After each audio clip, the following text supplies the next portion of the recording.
बहुत समय पहले की बात है। एक छोटे से गांव के पास घने जंगल में एक राक्षसी रहा करती थी। उसका नाम था चंद्रकला। दिन में वह छिपी रहती और रात होते ही गांव के आसपास मंडराने लगती। कहते हैं कि उसकी आंखें अंगारे जैसी लाल थीं और उसकी हंसी सुनकर ही लोग डर के मारे कांप उठते थे। गांव वाले डर के मारे रात को बाहर नहीं निकलते। कई पशु और लोग रहस्यमय तरीके से गायब हो चुके थे।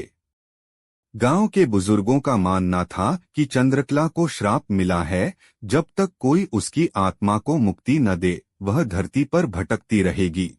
एक दिन गांव में एक साहसी लड़की मायरा आई।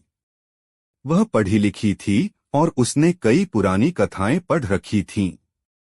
उसे इस श्राप को तोड़ने का तरीका पता था। राक्षसी को उसका खोया हुआ मानव रूप दिखाकर उसका दिल छूना।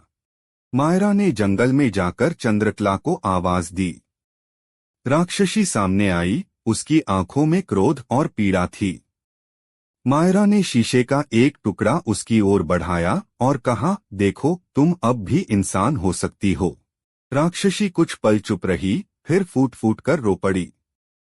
उसकी राक्षसी आकृति धीरे धीरे एक सुंदर स्त्री में बदल गई। चंद्रकला मुक्त हो चुकी थी। वह बोली, धन्यवाद मायरा, तुमने मुझे वो पहचान दिलाई जो मैं भूल चुकी थी। उस दिन के बाद से गांव में कभी कोई डरावनी आहट नहीं सुनाई दी। चंद्रकला की आत्मा अब शांति में थी और मायरा गांव की नायिका बन गई।